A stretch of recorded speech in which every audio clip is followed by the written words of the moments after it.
तो हेलो बच्चा लोग, welcome to the English extra class. तो बच्चों, आज के इस लेक्चर में हम लोग देखने वाले हैं keeping quiet, written by Pablo Neruda. ठीक है बच्चों, तो आज इस लेक्चर में हम लोग इसके समरी को देखेंगे और लाइन बाय लाइन आपको एक्सप्लेन करेंगे कि आपके हमारे जो पोएट हैं वो इस चैप्टर में यानी कि इस पोएम में बताना क्या चाहते हैं। देखिए, मेनली वो बताना चाहते हैं सेल्फ इंट्रोस्पेक्शन यानी सेल्फ इवैल्यूएशन के बारे में, और दूसरा है म्यूचुअल अंडरस्टैंडिंग यानी एक दूसरे को एक सामंजस्य बनाने की, एक दूसरे के साथ एक सामंजस्य बनाने की बात कहते हैं। तो चलिए अब लाइन बाय लाइन इसको पढ़ते हैं और आपको इसका मतलब समझा देते हैं। तो वो कहते हैं कि now we will count to 12 and we all keep still. कहते हैं कि अब हम लोग 12 तक गिनती करेंगे और हम लोग एकदम शांत रहेंगे, कुछ भी नहीं करेंगे। ठीक है। For once on the face of earth, let's not speak in any language. Let's stop for 1 second and not move our arms so much. ठीक है, यहां पर वो कह रहे हैं face of earth. Face of earth मतलब होता है जितने भी कंट्रीज हैं अर्थ पर, यानी जो अपने पृथ्वी पर जितने भी देश दिख रहे हैं आपको, वो है फेस ऑफ अर्थ। तो वो कह रहे हैं For once on the face of earth, let's not speak in any language. Any language, language को ही क्यों कह रहे हैं? क्योंकि जो हम लोग का डिस्क्रिमिनेशन होता है ना, इस वर्ल्ड में जो डिस्क्रिमिनेशन होता है लैंग्वेज के बेसिस पे होता है, कास्ट के बेसिस पे होता है, जो अपने रिलीजन के बेसिस पे होता है। इसलिए वो कहते हैं कि जितने भी जो अर्थ पर देश हैं वहाँ के जितने भी लैंग्वेज है, किसी भी लैंग्वेज में कोई भी कुछ भी बात ना करे। Let's stop for 1 second and not moves our arms so much. यहाँ देखिए, आपको दिख रहा होगा एक शब्द आर्म्स। कह रहे हैं कि 1 सेकेंड के लिए सब लोग थम जाइए और अपने आर्म्स को मूव मत कीजिए। आर्म्स मतलब तो आपको एक बाजू दिख रहा होगा ये, और दूसरा जो आर्म्स का मतलब होता है वो हो गया वीपन। ठीक है, वीपन। जितने भी हम लोग टैंक देख रहे हैं, मिसाइल्स देख रहे हैं, वो क्योंकि वॉर्स होते रहते हैं एक दूसरे के साथ, एक देश से दूसरे देश के साथ, तो वो कह रहे हैं कि अपने हाथ को भी मत हिलाइए और जितने भी वीपन्स हैं, जितने भी फाइटिंग जो आप यूज कर रहे हैं फाइट के लिए, वो सब कुछ भी यूज मत कीजिए। It would be an exotic movement. Exotic मतलब क्या होता है? एक्सोटिक मतलब होता है अनफैमिलियर। क्या होता है? अनफैमिलियर, यानी कि एक बहुत ही अलग अलग टाइप का मूवमेंट होगा। Without rush, without engines. Without rush मतलब तो आप समझ गए कि यानी कोई भीड़ भाड़ ज्यादा नहीं होगा, किसी को कोई जल्दीबाजी नहीं होगी। विदाउट इंजन्स मतलब होता है कि इस मॉडर्न युग में इतने लोग भाग दौड़ कर रहे हैं, इतने एक अपने लाइफ में परेशान हैं कि वो खुद लाइफ जीना ही भूल गए हैं। तो कह रहे हैं कि ये बहुत ही अलग अनफेमिलियर मूवमेंट होगा, क्योंकि लोग कुछ भी नहीं कर रहे होंगे। इस जो मॉडर्न वर्ल्ड है, भाग दौड़ नहीं हो रहा होगा। ठीक है। We would all be together in a certain strangeness.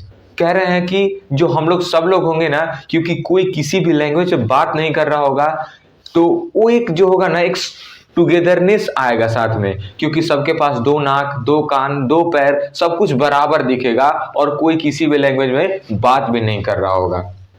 फिर वो आगे कहते हैं कि fisherman in Colchi would not harm whales and the man gathering salt would look at his hurt hands. वो कहते हैं कि जो फिशर्समैन है ना, वो अगर शांत हो जाएंगे, 12 तक गिनती हो रही होगी और वो कुछ नहीं कर रहे होंगे, तो जो हम लोग की व्हेल्स हैं, जो एक्वेटिक एनिमल्स हैं, जो सी के अंदर रहती हैं, उनको वो हार्म नहीं पहुंचाएंगे। और जो मैन गैदरिंग सॉल्ट, यानी जो आदमी सॉल्ट इकट्ठा करते हैं ना, वो खुद को एनालाइज करेंगे, खुद को सेल्फ इंट्रोस्पेक्ट करेंगे और देखेंगे कि यार इतने काम करते करते हमारे हाथों में छाले पड़ गए हैं। लोग इतने काम में व्यस्त हो गए हैं कि वो लोग सेल्फ एवेल्युएशन करना ही भूल गए हैं, अपने आप में क्या कमी रह गई है उसी को देखना भूल गए हैं।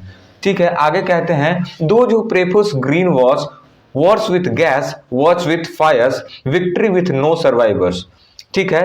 कह रहे हैं कि दो जो प्रेफर्स ग्रीन वॉर्स क्या होता है? ग्रीन वॉर्स होता है नहीं, वॉर विथ इन्वायरमेंट। जैसे हम लोग आजकल क्या कर रहे हैं, इतने सारे पॉलीथीन यूज कर रहे हैं। ठीक है, पॉलीथीन यूज कर रहे हैं और डिफॉरेस्टेशन कर रहे हैं, इतना पेड़ की कटाई कर रहे हैं कि जो है ना, हम लोग इन्वायरमेंट के साथ एक ग्रीन वॉर लड़ रहे हैं। इन्वायरमेंट के साथ हम लोग एक लड़ाई लड़ रहे हैं। वॉर्स विथ गैस, जैसे कि गैसेस के कुछ वीपन्स होते हैं, फायर्स के कुछ वीपन्स होते हैं, उसी तरीके से जो है हम लोग एक लड़ाई लड़ रहे हैं इन्वायरमेंट के साथ भी। विक्ट्री विथ नो सर्वाइवर्स, ये विक्ट्री का क्या मतलब है यार, जिसके बाद जो है सर्वाइवर्स कोई है ही नहीं जिसके साथ हम लोग जो है इस विक्ट्री को सेलिब्रेट कर सकें। ऐसी विक्ट्री का कोई मतलब नहीं रह जाता है। सॉरी गाइज, आप लोग को कुछ आवाज़ आ रहा होगा, गाने वाने का बगल में फंक्शन है, उसी की वजह से आपको ये आवाज़ आ रहा होगा, थोड़ा मैनेज करिएगा। फिर आगे कहते हैं वो would put clean clothes and walk about with their brothers in the shed doing nothing। ठीक है, वो कह रहे हैं कि would put clean clothes, वो जितने भी लड़ाई करने वाले हैं ना, clean clothes क्यों कह रहे हैं यहाँ पे clean clothes, वो इसलिए कह रहे हैं कि जितने भी जो हमारे सोल्जर्स हैं, मिलिट्री हैं, वो जो है ना वॉर लेते हैं, तो वॉर लड़ते हैं जब, तो उनके ड्रेस गंदे हो जाते हैं डस्ट की वजह से, या फिर खून के धब्बे लग जाते हैं, तो वो सब एक भाईचारे के रूप में साथ में आए और एक क्लीन क्लॉथ पहन करके आए, ताकि सब लोग इक्वल दिखें, किसी में कोई भेदभाव ना दिखे। ठीक है, and walk about with their brothers, और एक दूसरे को भाई समझते हुए साथ में वॉक करें। In the shade doing nothing, और एक साथ रहें और कुछ भी ना करें। यार क्यों लड़ाई करना है, एक दुनिया जो है ना एक भाई बंधुत्व में बंधा होना चाहिए, इसमें लड़ाई झगड़ा नहीं होना चाहिए। तो इसके बाद क्या कहते हैं पोएट, वो भी देख लेते हैं। तो बच्चों जो पोएट हैं वो आगे कहते हैं कि What I want should not be confused with total inactivity। वो कहते हैं कि मेरा मतलब ये जो 12 तक काउंट करने के लिए मैं कह रहा हूँ, इसका मतलब ये नहीं कि जो वर्ल्ड है एकदम इनएक्टिव हो जाए, टोटल इनएक्टिविटी हो जाए। मेरा कहने का मतलब ये बिल्कुल भी नहीं है। क्या कहने का मतलब है उनका, life is what it is about, I want no truck with death. वो कहते हैं कि मैं ये नहीं चाहता ना कि ये दुनिया जो है ना एक डेथ के टाइप एकदम साइलेंस हो जाए, मैं ऐसा बिल्कुल भी नहीं चाहता हूँ, क्योंकि लाइफ यही तो है, जो सब लोग काम कर रहे हैं, जो सब लोग अपना अपना काम देख रहे हैं, यही तो लाइफ है। मैं ये बिल्कुल भी नहीं चाहता कि जो अर्थ है एकदम डेथ लाइक हो जाए, डेड बॉडी लाइक हो जाए, एकदम साइलेंस। फिर आगे कहते हैं कि if we were not so single minded about keeping our lifes moving and for once could do nothing, perhaps a huge silence might interrupt this sadness of never understanding ourselves and of threatening ourselves with death।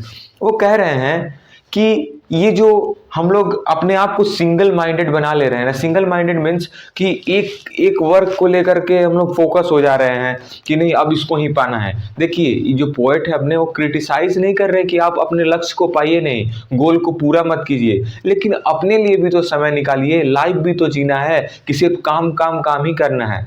वो यही कहते हैं कि कुछ समय निकालिए अपने लिए और जो है अपने आप को सेल्फ एनालाइज करिए।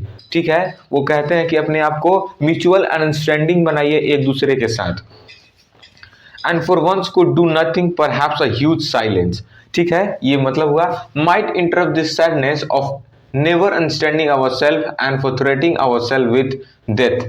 देखिए वो कहते हैं कि हम लोग ऐसा हो जाता है ना कभी कभी कि लोग कहते हैं कि मैं अपने आप को सबसे ज़्यादा जानता हूँ, लेकिन अगर कह दिया जाए कि एक राइटिंग लिखिए, एक पेज का राइटिंग लिखिए अपने आप पर, तो कुछ नहीं लिख पाते, एकदम ब्लैंक हो जाते हैं। तो यही कह रहे हैं जो अपने पोएट है कि देखिए आप काम करिए वो ठीक है, लेकिन अपने आप को भी समझिए, सेल्फ एवेल्युएशन करिए, म्यूचुअल अंडरस्टैंडिंग बनाइए और अपने आप को भी जानने की कोशिश करिए। काम तो होता ही रहता है।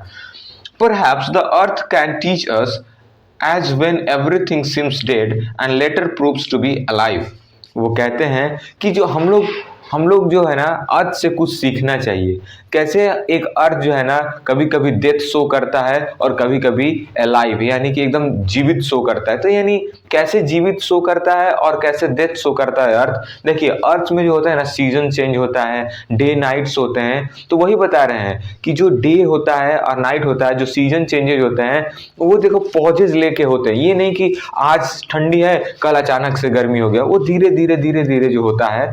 इसलिए वो कह रहे हैं कि आपको भी अपने जीवन में पॉजेज लेना चाहिए, रुक के आपको अपने लक्ष्य की तरफ बढ़ना चाहिए, सेल्फ इवैल्यूएशन करते हुए। फिर वो कहते हैं कि now I will count to 12 and you all keep quiet and I will go.